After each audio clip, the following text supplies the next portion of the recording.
asking forgiveness. Pope Emeritus Benedict XVI addresses survivors of clergy sexual abuse. We have a report from Rome. High-level resignation. A Biden administration cabinet member is stepping down. We're at the White House. Immigration crisis. Troubling new reports emerge about a record number of arrests at the U.S. southern border. And a peek inside. The Spanish embassy to the Holy See marks a major milestone. On EWTN News Nightly for Tuesday, February 8th, 2022.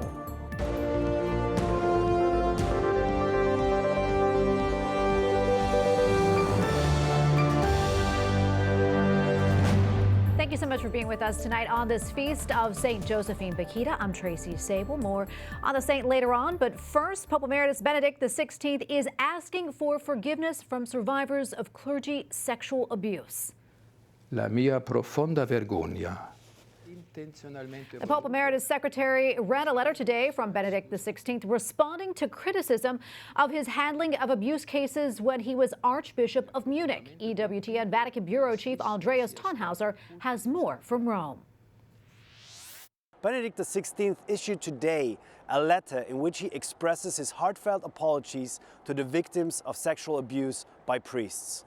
He also denies all allegations of having knowingly protected perpetrators. The abuse report from the January 20th faulted Benedict, his successor, and the current head of the Archdiocese, Cardinal Marx, for having mishandled several cases of sexual abuse. The law firm conducting the report sent questions and 8,000 pages of documentation ahead of the publishing of their report to Benedict. In his 82-page answer, he rejected all allegations of wrongdoing. However, there was a mistake in these 82 pages which triggered today's clarification. This mistake was used by some opponents to the Pope Emeritus to call him a liar. Today, Benedict published two documents. One personal letter with the aim of asking forgiveness on behalf of the Church to those who suffered from abuse, and a second, more legal document. This document clarified that the 82-page answer contained a mistake, yes. However, Benedict still had not mishandled the cases in question.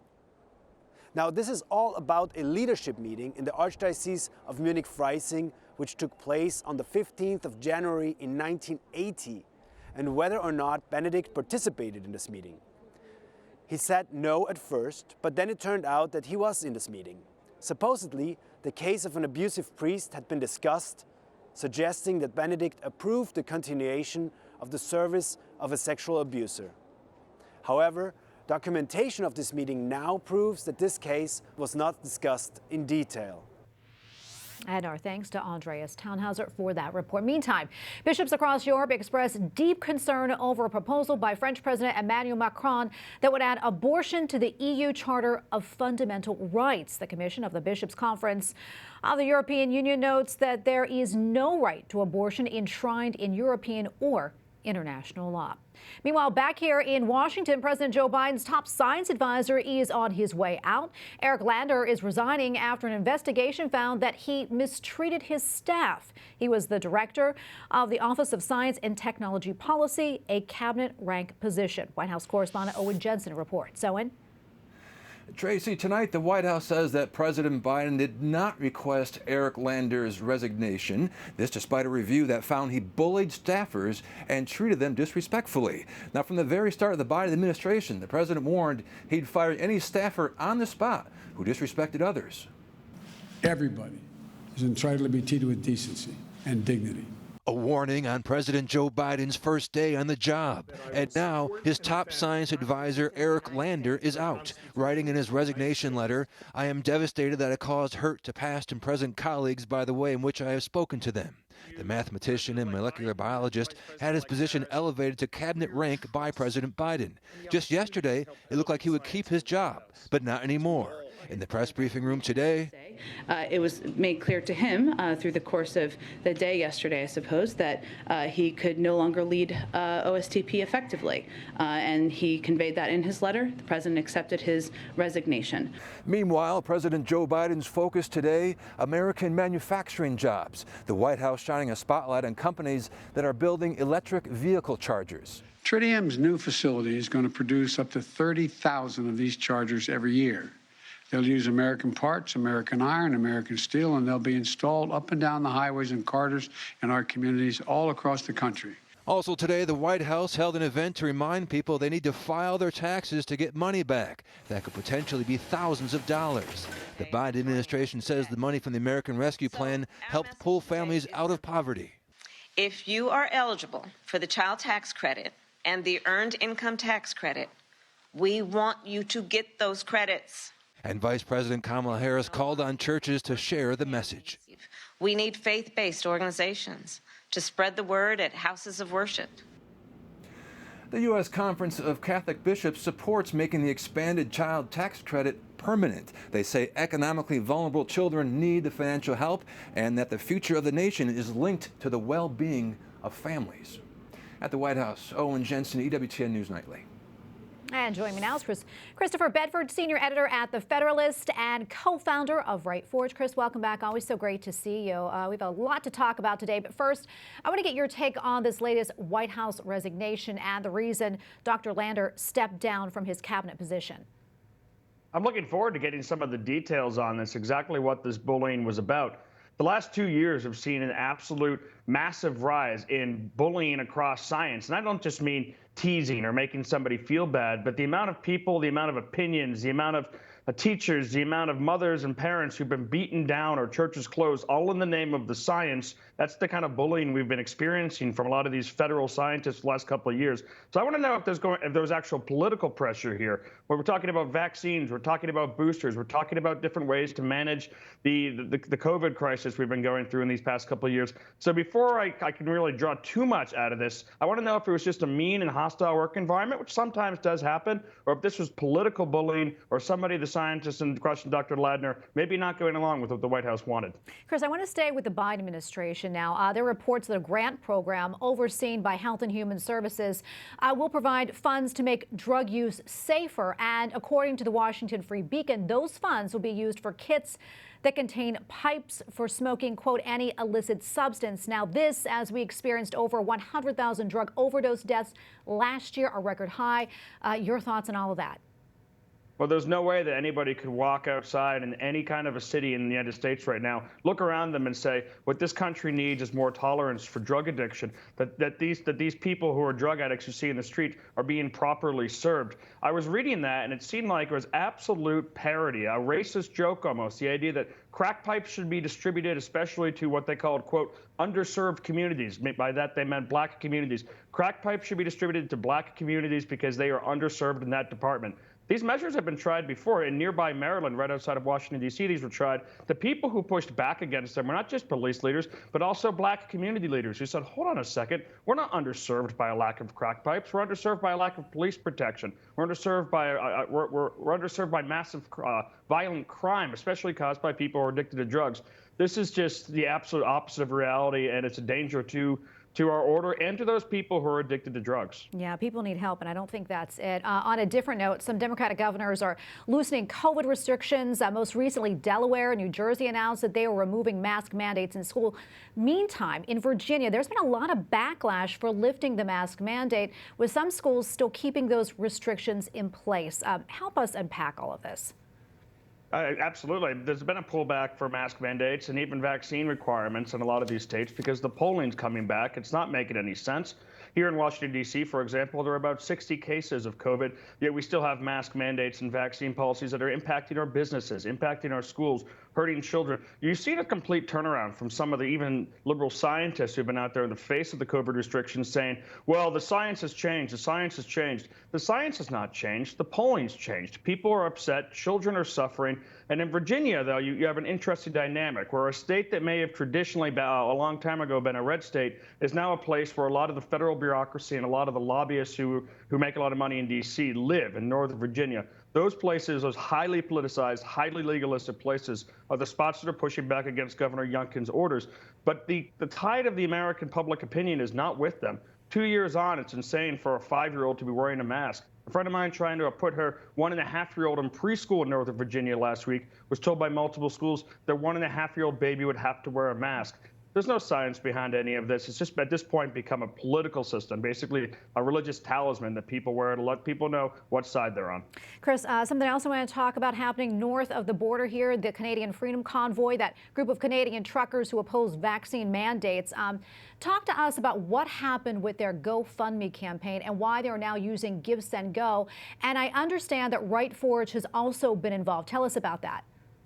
We have. It's been wild to see with the Canadian truckers who are literally protesting for the right to keep their job without the vaccination, which is no longer seemingly even preventing transmission of this disease. That's what this protest is about. We saw unprecedented steps from the Prime Minister, who asked an American tech company, a big tech company, GoFundMe, to seize the funds of a peaceful opposition party and then redistribute them. Now, they backtracked since Governor DeSantis and others have threatened to sue them for what that obviously is, which is theft and fraud. But at the same time, the company Give, Send, Go, a Christian company, has risen up to say we'll help raise the money. They came under threat from big tech. They were attacked by hackers. They've been threatened by the Canadian government. In response, we at Right Forge have been working over the weekend to help them scale up their smaller operation, beat back the hacking attacks. We've merged them onto our servers so they can't be canceled by companies like Amazon Web Services, as we saw with Parler.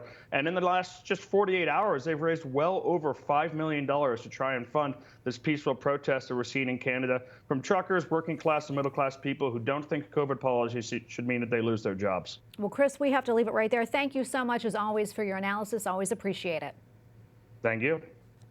While the U.S. southern border remains a hot-button issue for lawmakers, Republicans say conditions are getting worse and millions have successfully entered the country illegally. Capitol Hill correspondent Eric Rosales reports. Migrants continue to cross the southern border in record numbers. Republicans say under the Trump administration, the border was secure. But they add, under the Biden administration, well, he's lost control. This crisis at the border is a direct result of President Biden's policies, aided and abetted by Democrats here in Congress. The latest numbers are staggering. Last year, there were about 2.4 million attempted illegal border crossings. 344,000 were known getaways, and 1.2 million were arrested and later released into the U.S. Quite honestly, we really don't know where they are. 1.2 million people. And put that in perspective, that's a number that is larger than the population of 8 states. An average of 6,500 people daily cross the border illegally. Some are known terrorists, convicted felons, and known sex traffickers smuggled by drug cartels. As a result, Americans are in danger, and importantly, migrants are in danger, being sold into the sex trafficking trade, being put in stash houses to then be put into the slave labor trade, all giving money to the cartels. Minority Whip John Thune tells me the Biden administration is ignoring the crisis. What is happening right now is a dereliction of duty by this administration, and it needs to stop. Others agree and say border agents and judges are overworked. What happens now are people are given a piece of paper, says appear before the judge, maybe years from now. Oh, and they're using that piece of paper as identification. Republican Senator John Cornyn says he reached out across the aisle to help. He and several Democrats co-sponsored the Bipartisan Border Act.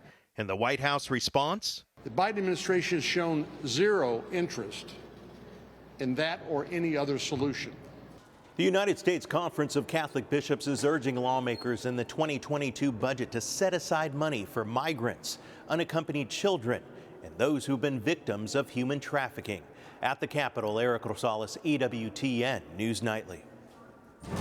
Coming up, a nurse practitioner who lost her job over her pro-life views tells us how she's fighting back.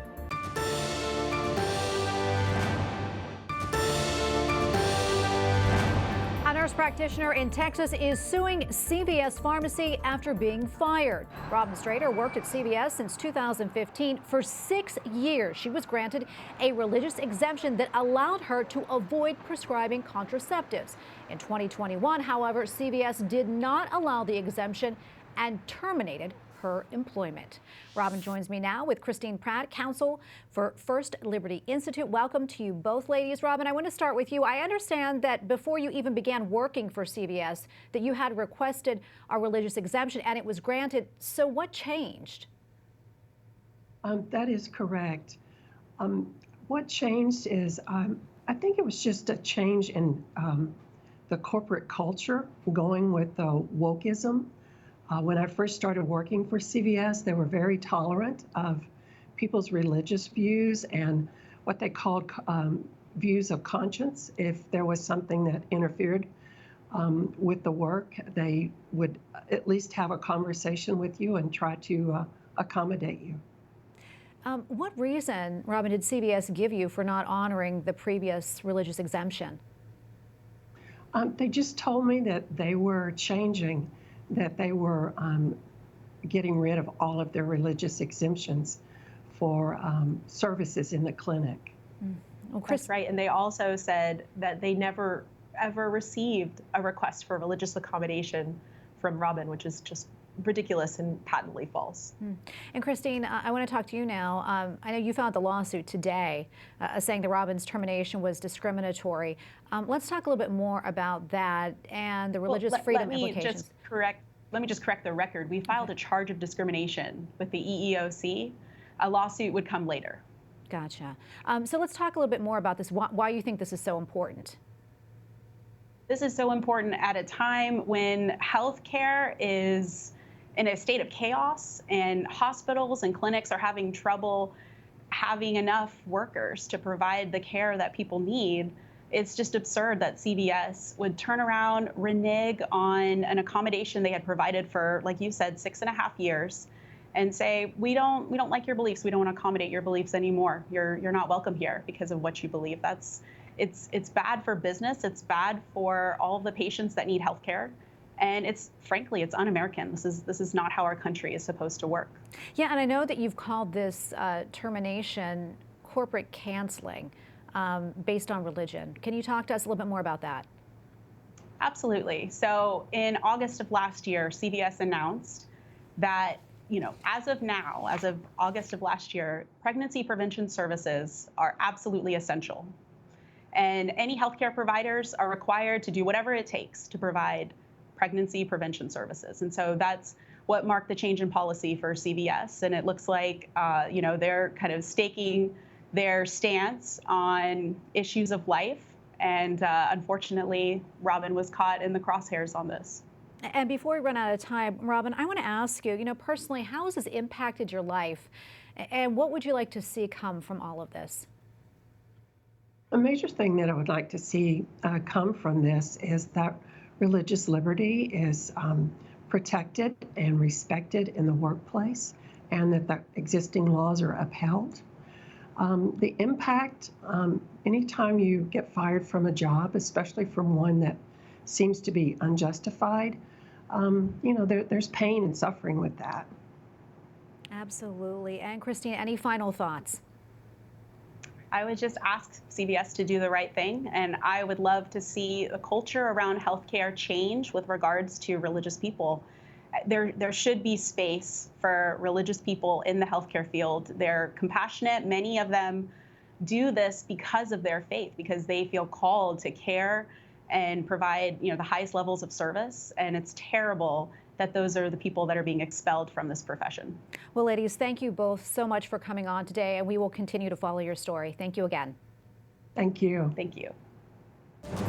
Up next, how the Vatican and other Catholic groups are fighting the evil of human trafficking. Plus, a look inside the historic Spanish embassy to the Holy See.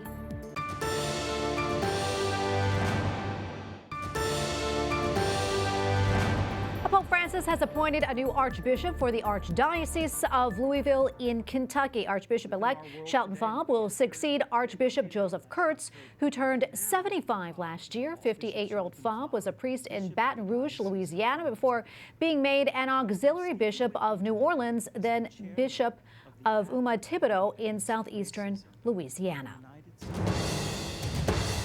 At least 12 people are dead following an avalanche in northeast Afghanistan. 9 people were hurt and 1 person was reported missing. The avalanche struck late Sunday following heavy snowfall in the country's remote mountain region near Pakistan.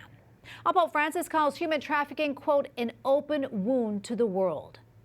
Il tema di quest'anno è la forza della cura. In a video message for World Day of Prayer and Reflection against human trafficking, the Holy Father urged all the faithful to join in the fight to end what is often called modern slavery. One report says around 16 million people around the world are caught up in human trafficking.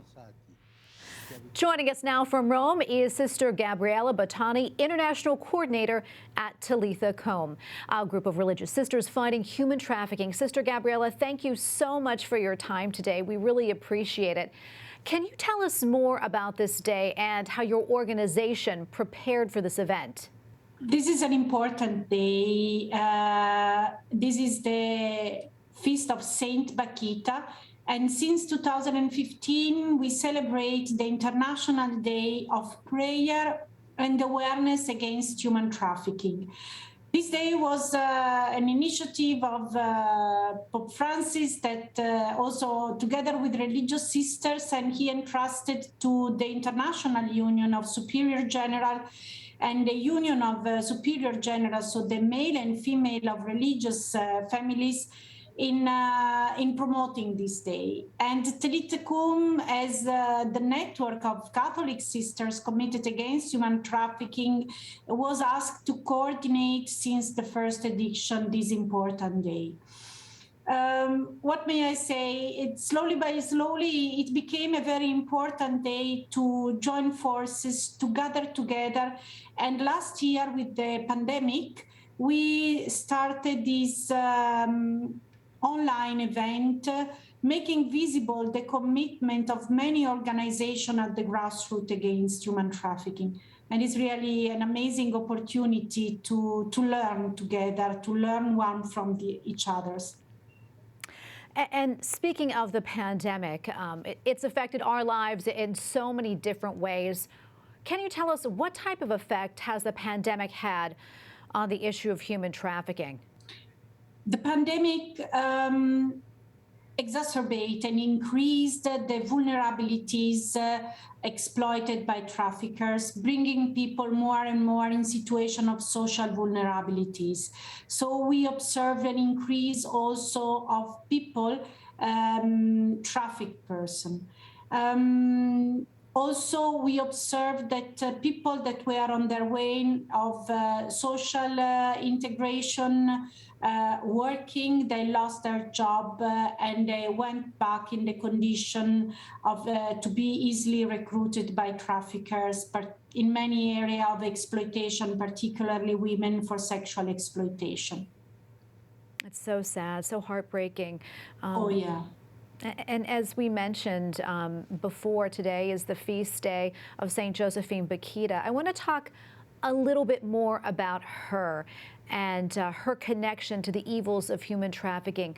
Sister, what can you tell us? Sister Josephine Bakita is an inspiring saint.